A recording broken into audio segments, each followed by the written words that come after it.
Assalamualaikum warahmatullahi wabarakatuh. Perkenalkan nama saya Radita Priyanto Mahendra dengan NIM 231001031.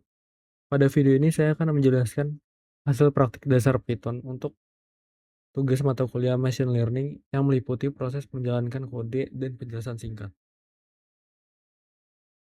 Yang pertama itu ada print, yang dimana print itu dapat menampilkan teks atau gambar. Contohnya seperti ini, halo bumi. Yang kedua itu bisa menampilkan angka sama seperti yang di atas. Ini sama yang dari pertama itu. Oke, lupa.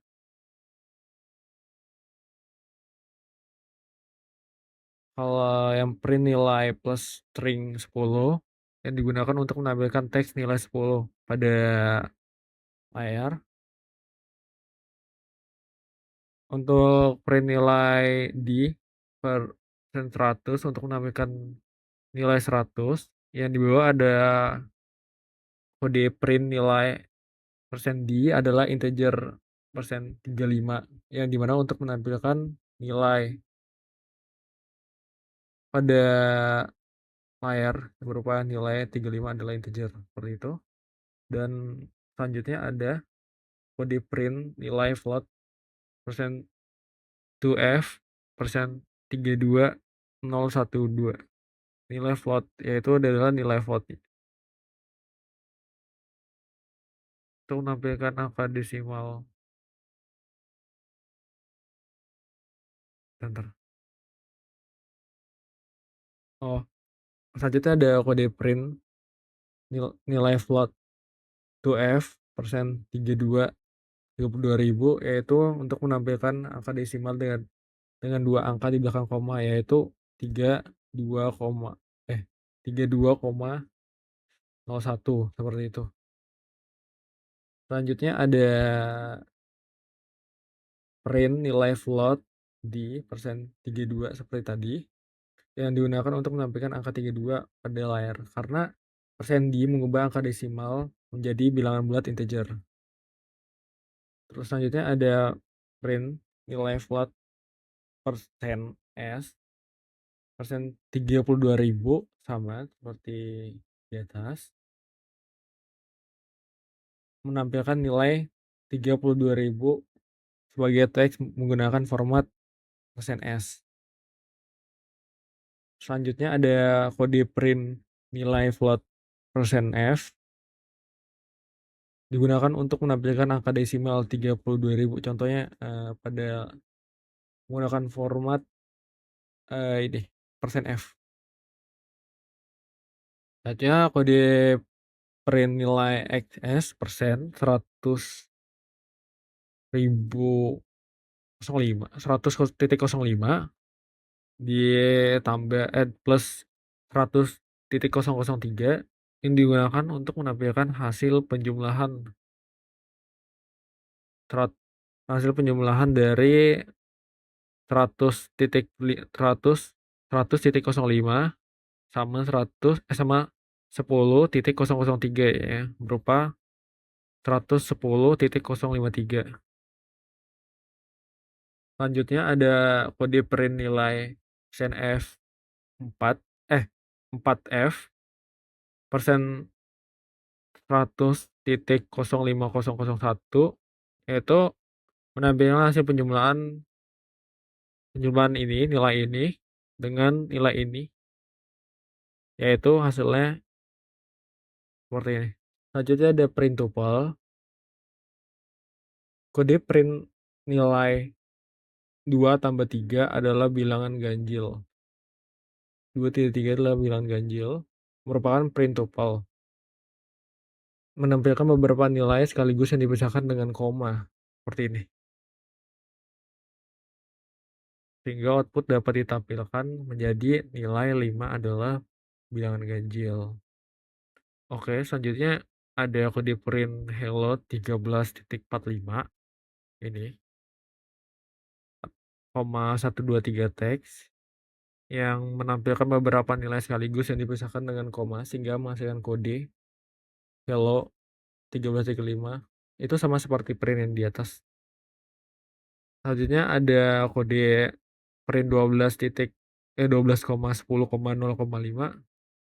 yang menampilkan sekaligus memisahkan koma. Selanjutnya ada kode print, ini adalah blok 1 dengan nilai di persen 120, ini adalah blok 2, dan kode ini adalah blok 2 dengan nilai 2F persen 12,0345, teks, dan ini hasilnya, ini adalah blok 1 yang menggunakan format persen 2F untuk bilangan desimal dengan 2 angka di belakang koma.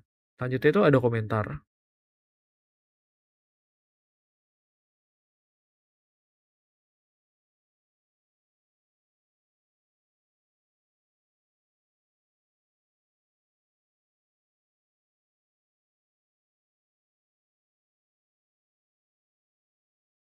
Selanjutnya itu ada komentar, yang dimana komentar digunakan untuk memberikan penjelasan pada kode program yang tidak akan dijalankan oleh Python.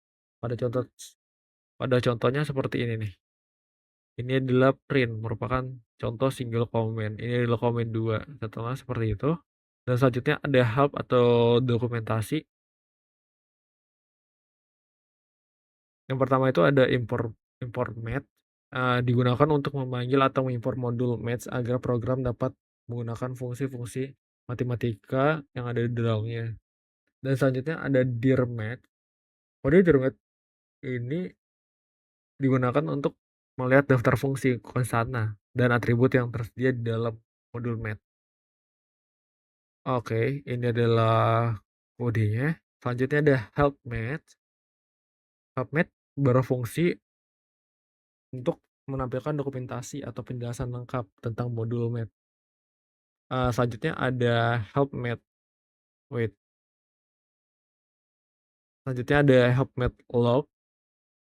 Ini berfungsi untuk menampilkan dokumentasi atau penjelasan tentang fungsi log pada modul math. Selanjutnya ada math.cost 0. Kode ini digunakan untuk menghitung nilai kosinus dalam 0 radian menggunakan fungsi cos pada modul math. Ada lagi yang namanya import time, digunakan untuk mengimpor modul time agar program dapat menggunakan fungsi yang berkaitan dengan waktu. Selanjutnya ada help time. Ini digunakan untuk menampilkan dokumentasi penjelasan tentang modul waktu berserta fungsi-fungsi yang ada di dalamnya, fungsi seperti ini.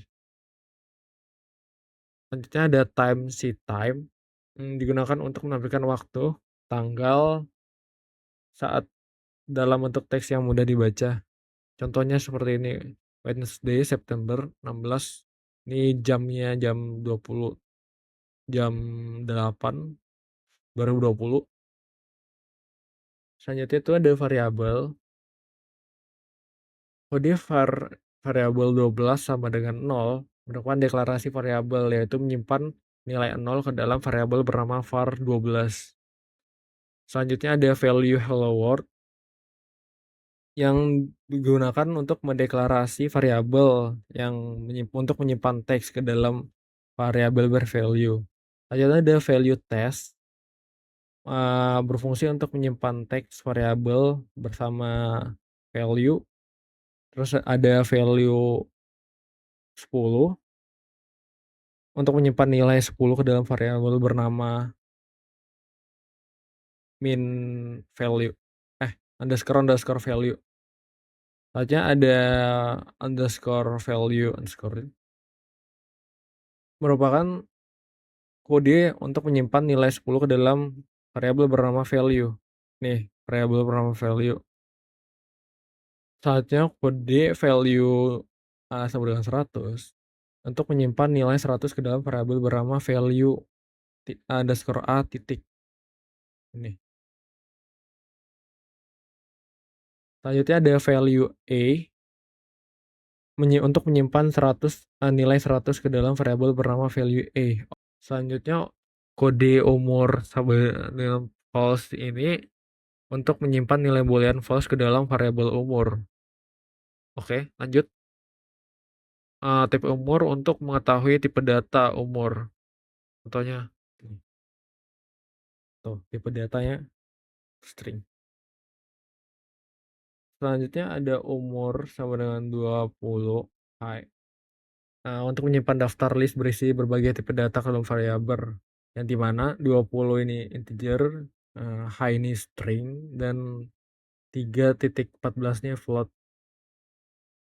Selanjutnya ada type umur, gunakan untuk mengetahui tipe variabel umur. Karena umur sekarang berisi 20 H 3.14 seperti ini, dan hasilnya adalah list.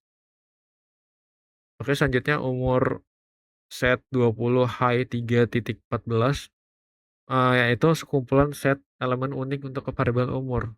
Sama seperti tadi, ini integer, string, dan float. Dan tipe umurnya, untuk mengetahui kode ini untuk mengetahui tipe umurnya, yaitu set. Dan kode umur untuk mengetahui umurnya, yaitu untuk menampilkan lah, yaitu 20.3.14 high. Oke, kita lanjut ke operator logika. Yang pertama itu ada operator AND atau AND yang menghasilkan true hanya jika kedua nilai true. Jika sesatu atau kedua nilai false, hasilnya false. Oke. Dan kedua itu ada OR yang menghasilkan true jika setidaknya satu nilai true. Yang selanjutnya hanya false jika kedua nilai false. Selanjutnya ada operator atau not, membalik nilai boolean true, false, false ke true, yang seperti ini, true, false, false ke true. Oke, selanjutnya ada membership operator, yang dimana kode ini untuk memeriksa apakah sebuah teks ada di teks lain. Contohnya A hello world, yaitu variabel A berisi teks hello world, B word, variabel B berisi teks word, B in A, yaitu memeriksa apakah teks B ada dalam A. True. Selanjutnya kode untuk memeriksa apakah sebuah elemen ada di dalam list. Yang pertama itu list ayam, jambu, kucing. Variabel list berisi 3 elemen. Name, kucing, variabel name berisi teks kucing. Name list memeriksa apakah kucing ada dalam list. Benar. Yang selanjutnya ada jeruk. Kode ini memeriksa apakah elemen ada di dalam list. Nama jeruk, variabel name berisi teks jeruk. Name in list mengecek apakah jeruk ada dalam list. Ayam, jambu, atau kucing. Jawabannya salah, false. Oke. Kode name not list adalah kode menggunakan operator keanggotaan not in untuk memeriksa apakah sebuah elemen tidak ada di dalam list. Name not list memeriksa apakah jeruk tidak ada dalam ayam, jambu, kucing. Hasilnya adalah true. Oke, sekian apa yang saya jelasin. Kurang lebih saya mohon maaf. Terima kasih. Wassalamualaikum warahmatullahi wabarakatuh.